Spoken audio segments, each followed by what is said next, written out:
Tajuk utama Buletin TV9 25 Januari. Pendaftaran vaksin bagi kanak-kanak berusia 5 hingga 11 tahun di aplikasi MySejahtera tidak diwajibkan. Juga Lizzie Jia akhirnya dapat restu BAM untuk menjadi pemain profesional.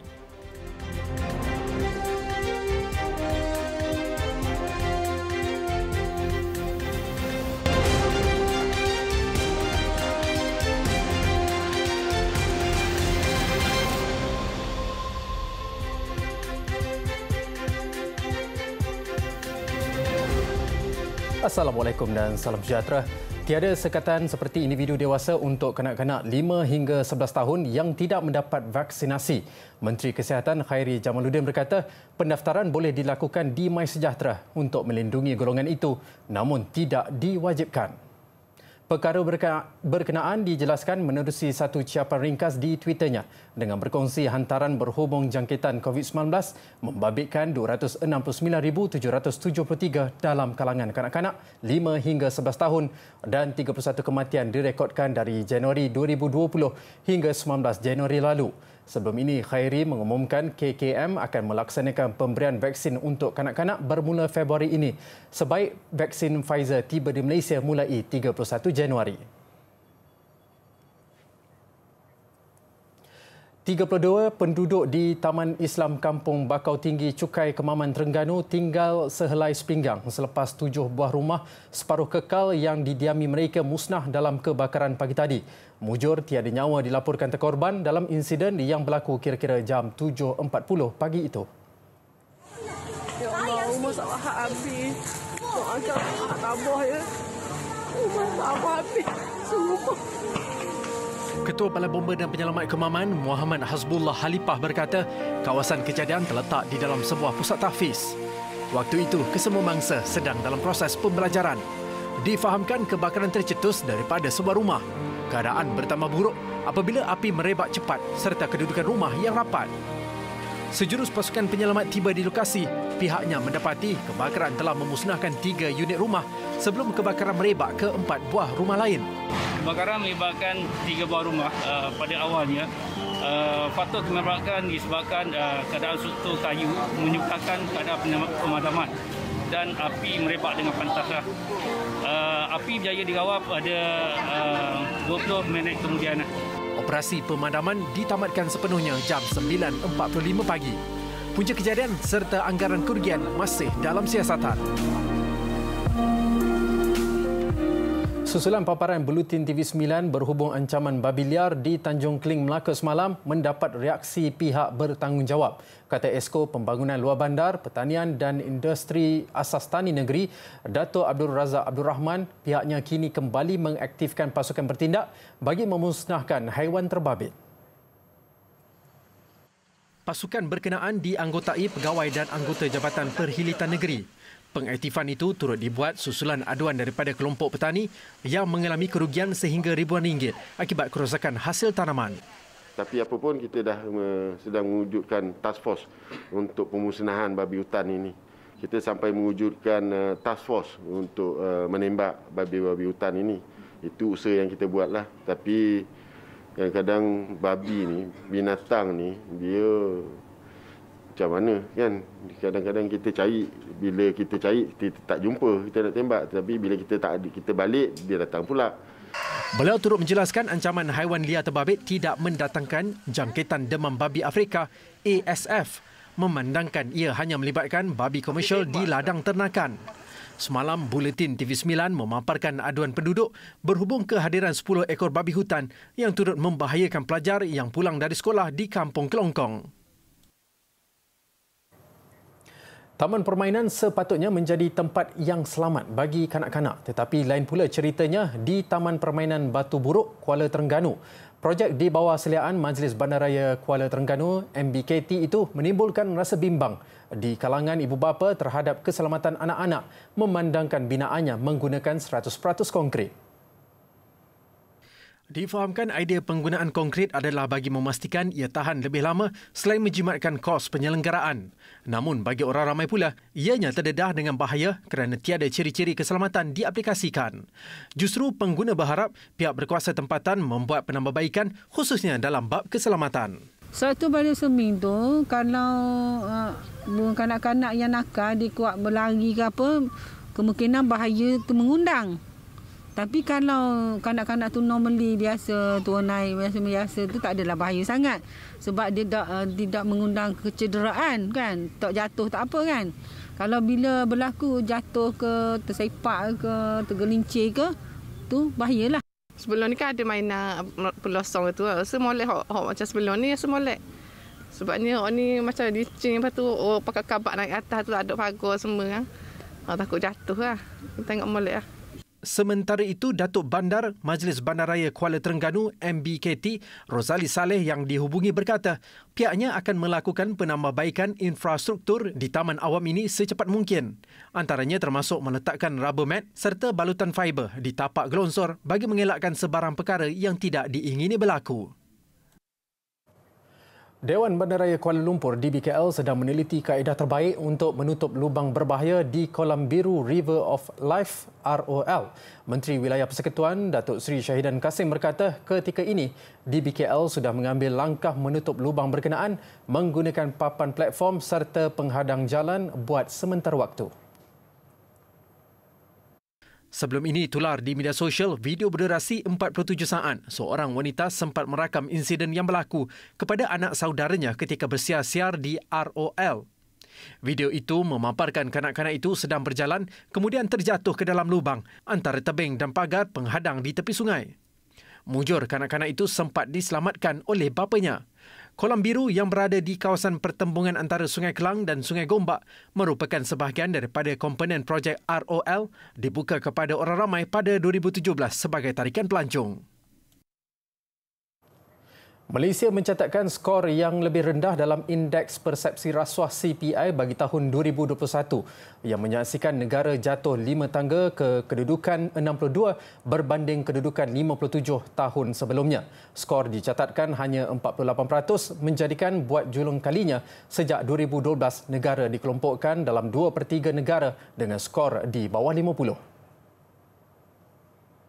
Menurut Presiden Transparency International Malaysia, Dr. Muhammad Mohan, ketika membentangkan keputusan CPI 2021 secara maya siang tadi, beberapa faktor dipercayai menjadi punca kepada kemerosotan itu. Antaranya, tindakan terhad dalam membendung aktiviti rasuah politik dan mengukuhkan hak asasi manusia, tidak bersungguh memperbaharui SPRM sebagai institusi anti rasuah yang bebas, serta laporan negatif berterusan mengenai salah laku dan tadbir urus yang lemah pegawai kerajaan. Negara yang menduduki tangga teratas dalam CPI 2021 adalah Denmark, New Zealand dan Finland. Manakala bagi kedudukan di Asia Tenggara, Malaysia berada di belakang Singapura dan Brunei.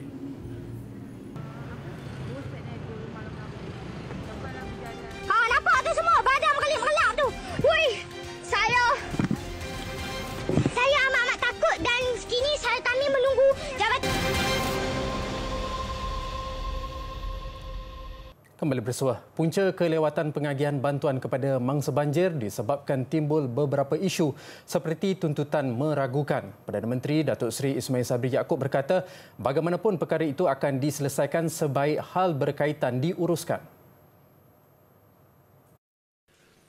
Kita umumkan mereka yang tidak berpindah tetapi terkesan akibat banjir akan diberikan bantuan. Tetapi akhirnya terlalu ramai yang memohon dan agak meragukan. Jadi sebab itulah kita memerlukan tapisan daripada ketua-ketua kampung dan sebagainya.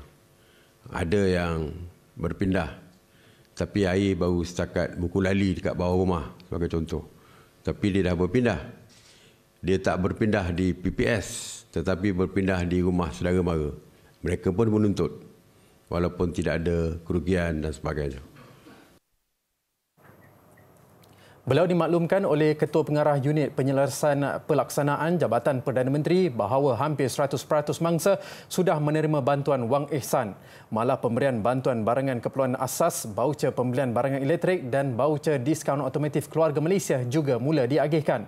Selain itu, Perdana Menteri turut melantik Ketua Setiausaha Negara Tan Sri Muhammad Zuki Ali mengetuai jawatankuasa khas pasca banjir bagi menguruskan tindakan selepas bencana yang disifatkan beliau telah menjalankan tugas dengan baik. Dalam perkembangan lain, kerajaan sedia pertimbang kelonggaran SOP sekiranya proses vaksinasi COVID-19 di negara ini termasuk dos penggalak selesai. Datuk Seri Ismail Sabri berkata bagaimanapun ia bergantung kepada penilaian risiko dan pandangan Kementerian Kesihatan KKM. Jika rakyat kita telah pun diberikan booster, maka mungkin boleh kita relax sikit dari segi SOP kita. Walaupun seperti saya sebutkan bahawa Kementerian Kesihatan perlu memberikan pandangan tentang perkara ini.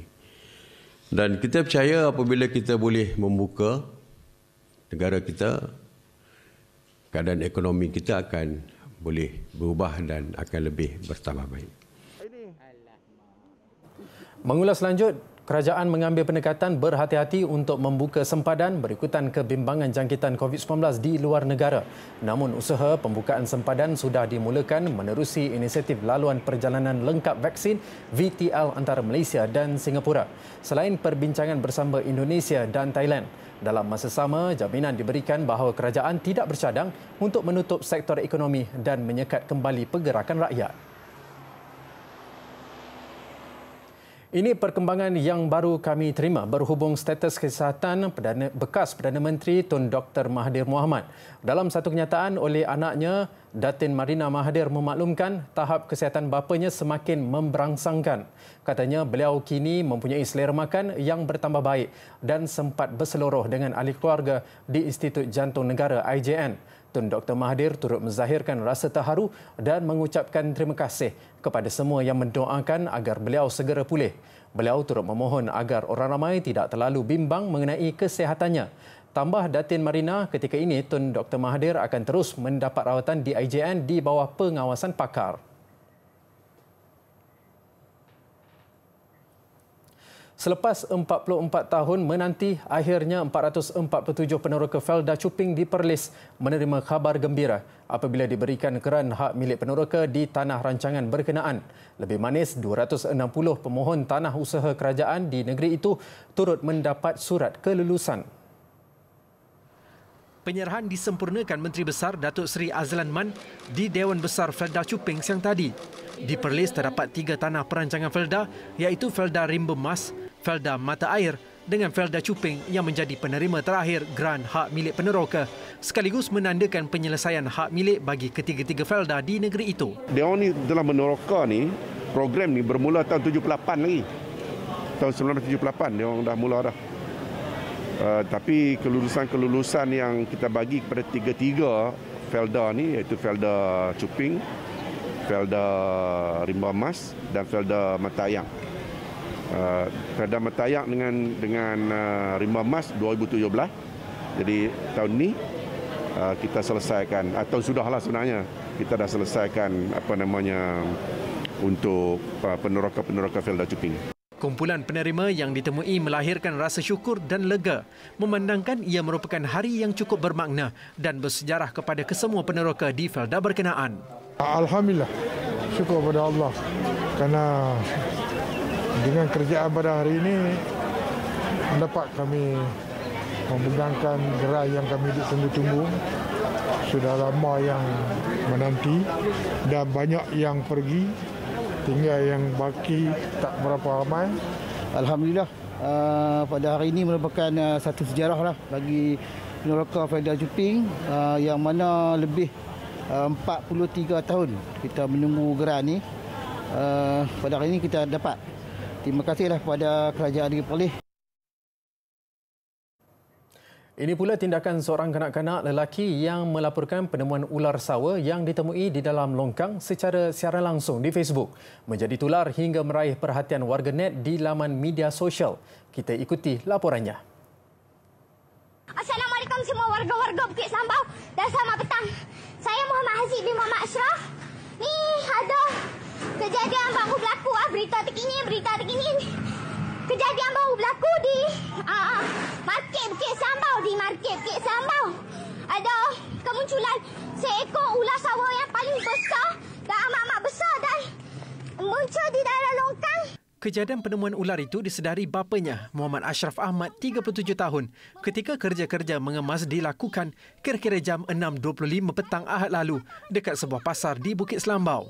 Dia yang juga peniaga di pasar itu terkejut melihat air bertakung di dalam longkang setelah membersihkan kawasan pasar tersebut. Muhammad Ashraf tidak menyangka tindakan anaknya memuat naik hantaran video secara langsung di akaun Facebook Haziq Atan meraih tontonan lebih 519,000 daripada warganet. Anak sulung dari dua beradik itu sebenarnya gemar memasak, sering memuat naik video masakan dihasilkannya sendiri serta sukakan aktiviti menyelamat seperti pasukan bomba Angkatan Pertahanan Awam Malaysia APM atau ambulans. Nampak tu semua badan mengelap-ngelap tu. Wui, saya amat-amat takut dan kini kami menunggu Jabatan Pertahanan Awam untuk segera ke Masjid Bukit Selambau. Video durasi 2 minit 47 saat itu meraih 15,000 tanda suka dan lebih 300 komen daripada warganet hingga menjadi bualan ramai dek kerana kepetahan Muhammad Haziq bertutur dalam logat Kedah. Dalam pada itu, Pegawai Pertahanan Awam Daerah Kuala Muda, Kapten Azhar Ahmad berkata, ular sawah batik seberat anggaran 30 kg dan sepanjang 4 meter itu berjaya dikeluarkan oleh 4 anggotanya yang tiba ke lokasi kejadian. Menurut APM, tiba pada jam 7.36 malam dan selesai menangkap haiwan berkenaan pada jam 7.56 malam dan dilepaskan ke habitat asal yang jauh dari kawasan penduduk. Dan pagi tadi, Muhammad Haziq turut ditemu bual untuk menceritakan pengalamannya dalam program Malaysia Hari Ini MSI terbitan TV3. Gula tu dia akan masukkan ke dalam kepala ular tu.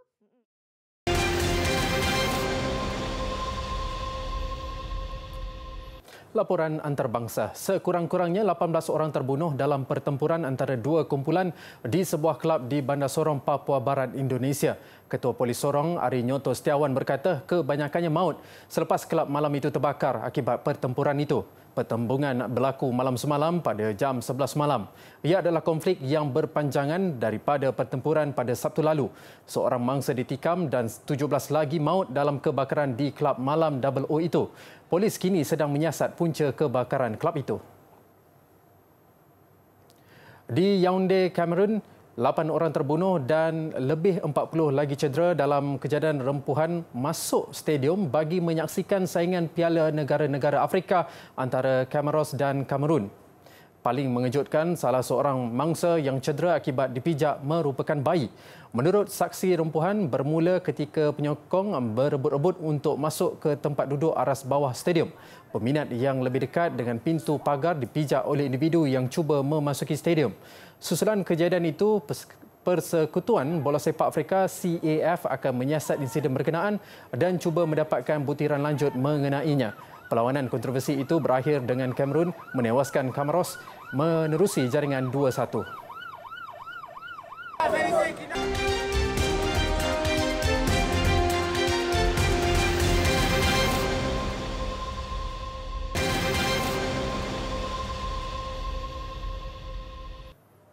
Laporan sukan. Pemain perseorangan lelaki negara Lee Zijia telah mengadakan pertemuan empat mata bersama Presiden Badminton Malaysia BAM Tan Sri Norza Zakaria bagi menyelesaikan kemelut perjalanannya sebagai pemain profesional.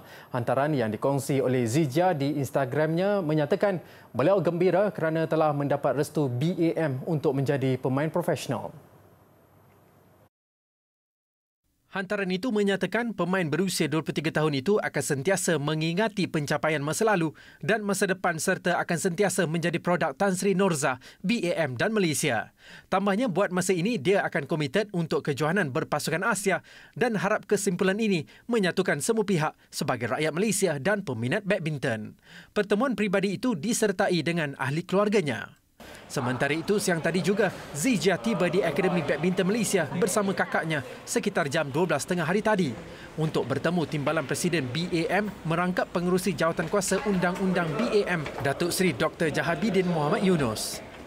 Pertemuan itu dilaporkan ada kaitan dengan surat rayuan yang dihantar Zijia semalam.